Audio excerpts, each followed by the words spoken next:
Bienvenido a mi podcast The Traveling Flaneur, donde hablo de la economía, política, historia y cultura de los lugares que he visitado. También te doy consejos de viaje, te digo qué sitios recomiendo visitar, qué cosas hacer y dónde comer.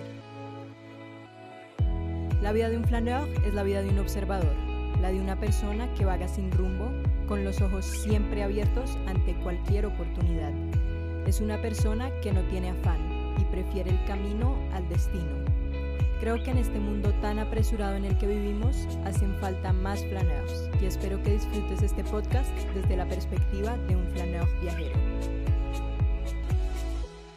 Hola y bienvenido a este episodio especial en donde te llevaré a un viaje que es literalmente hacia el fin del mundo.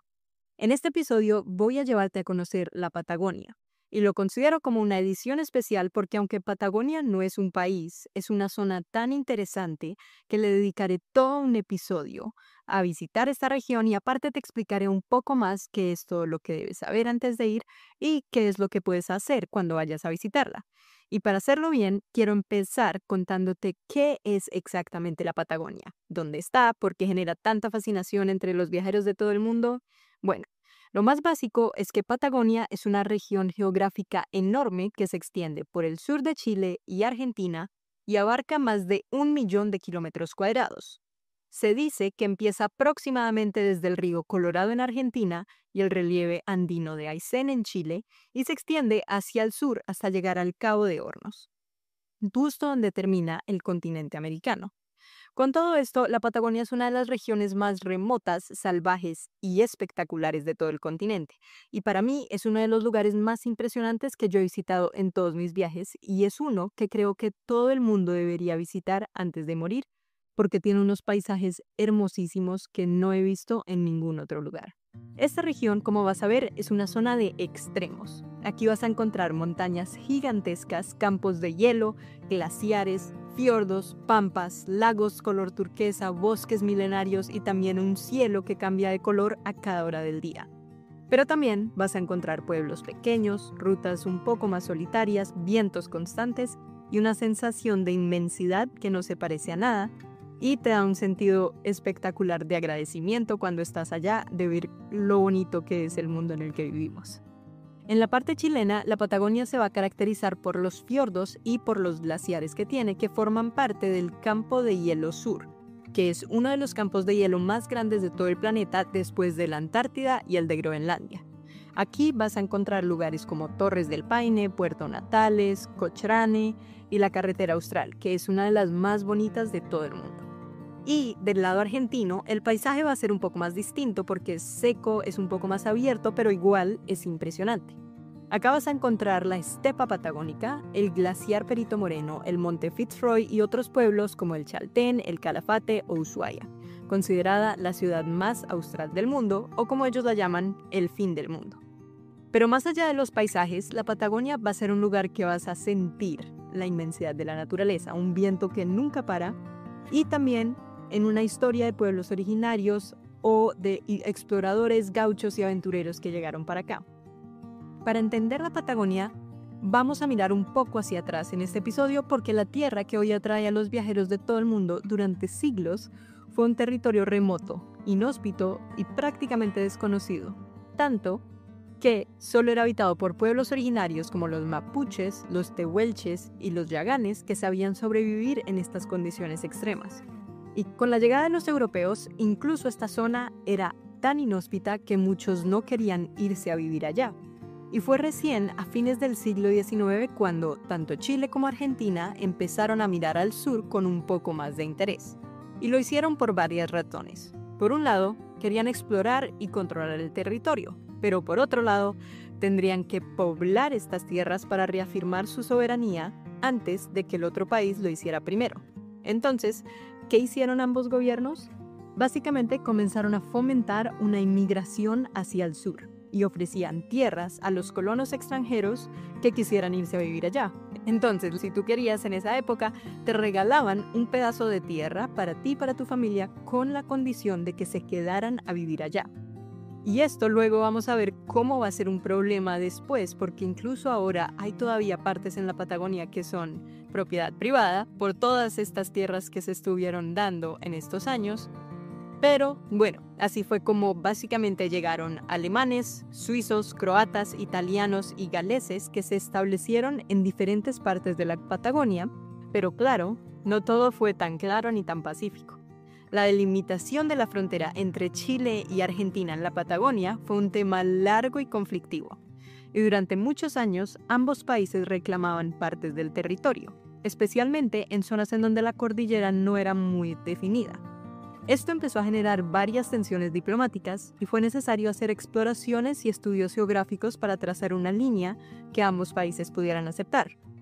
Y aquí aparece una figura clave que es Francisco Pascasio Moreno, más conocido como Perito Moreno. Este explorador, que era también geógrafo y naturalista argentino, fue fundamental para que Argentina pudiera presentar su caso ante los tribunales internacionales en estas disputas limítrofes. Gracias a sus expediciones por los lagos, los ríos y los cordones montañosos del sur, y su capacidad también para interpretar los mapas y negociar con diplomáticos europeos, Argentina pudo conservar varios territorios de la Patagonia. De hecho, en honor a él fue que se bautizó el glaciar de Perito Moreno, que es probablemente uno de los más famosos de todo el continente. Mi guía argentino, Federico, nos explicó un poco cómo Perito Moreno logró convencer con los argumentos que él va a presentar. Entonces te voy a poner una grabación de mi guía para que tú puedas entender qué argumentos usó. Yo cuando era chico y me imaginaba los Andes, me imaginaba algo así, ¿no? Me imaginaba como un cordón montañoso y en realidad son muchos cordones y no necesariamente paralelos. O sea, la fuerza de las placas, acá tenemos las placas tectónicas, ¿no? Haciendo fuerza y hace millones de años que generaron lenta y gradualmente los Andes y la elevación. De hecho, Patagonia hubo un momento hace mucho tiempo que era tropical. No estaba en los Andes, pasaba el viento, pasaba la humedad, el océano avanzaba sobre la Patagonia de los dos lados y era un clima mucho más tropical, muy distinto a lo que es ahora, ¿sí? Pero bueno, establecer el límite con Chile fue una complicación porque eran distintos criterios, y especialmente acá en la Patagonia.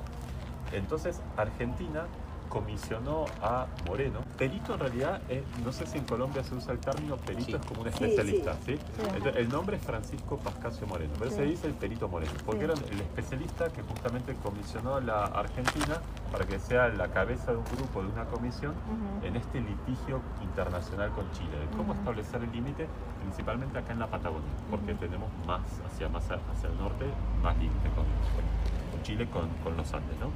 Entonces Moreno, que era un naturalista, un historiador, conocía mucho de la región, era de Buenos Aires y estableció un museo en La Plata.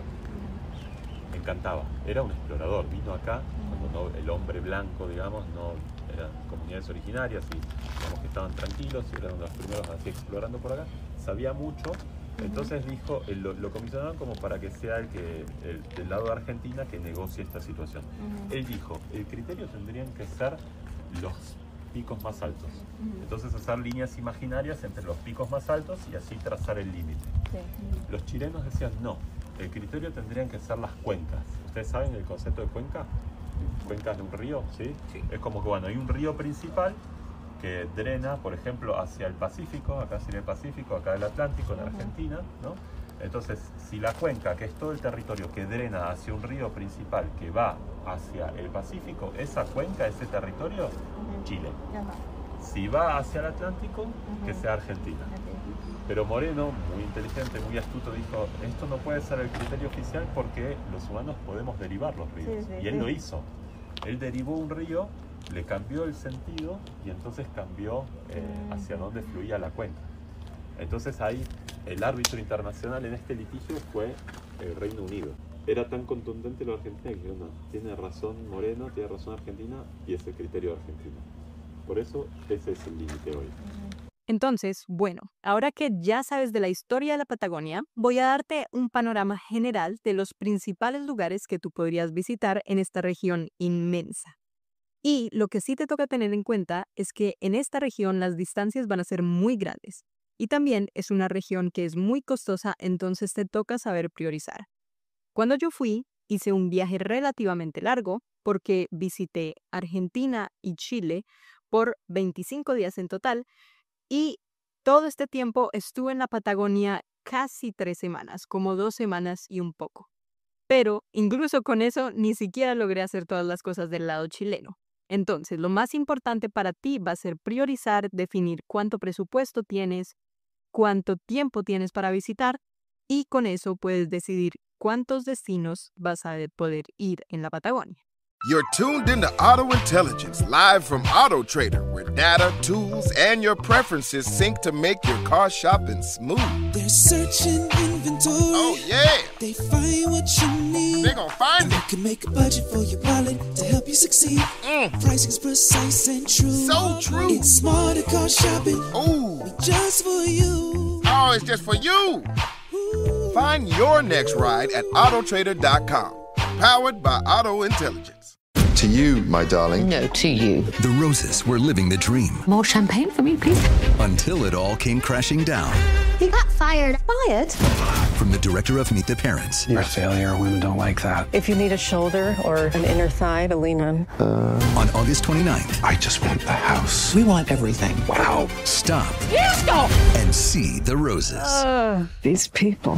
The Roses, rated R, under 17, not admitted without parent. In theaters everywhere, August 29th. En la Patagonia chilena, las 5 mejores cosas para visitar son Torres del Paine, que se recomienda ir entre 3 y 5 días, Puerto Natales, que puedes visitar solo 1 o 2 días, Punta Arenas, que es similar, podría solo ir un día, Glaciar Grey, que es un día, y la Carretera Austral, que requiere mínimo unos 5 a 7 días. Entonces yo visité de todas estas solo Torres del Paine en Puerto Natales, y más adelante te haré los episodios específicos solo con estos lugares, pero lo que me faltó y en especial me quedé con muchas ganas, primero el Glaciar Grey, que es enorme, es la tercera masa de hielo más grande del mundo, lo que te contaba antes, solo detrás de la Antártica y de Groenlandia. Y lo otro que me faltó, que me encantaría, es la Carretera Austral, porque esta es una de las rutas escénicas más lindas y también es un poco menos turística que el resto de las cosas, o eso me contaron. No lo sé porque no lo hice.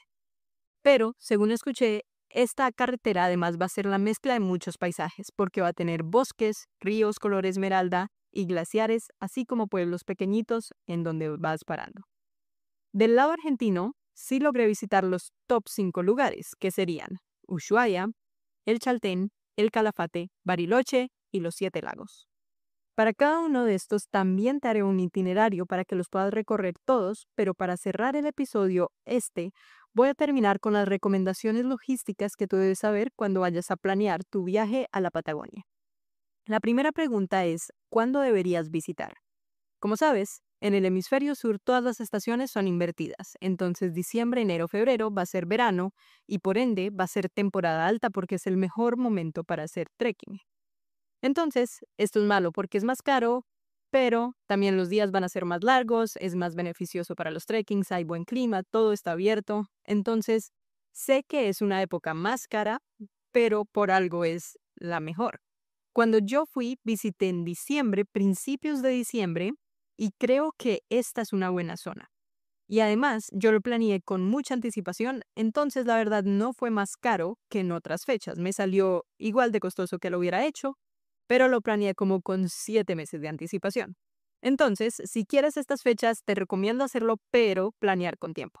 Si quieres evitar las multitudes, porque igual no quieres estar caminando con mucha gente a tu alrededor, podrías intentar visitar un poco antes, en noviembre, o después del verano, después de la temporada alta, como en febrero o marzo.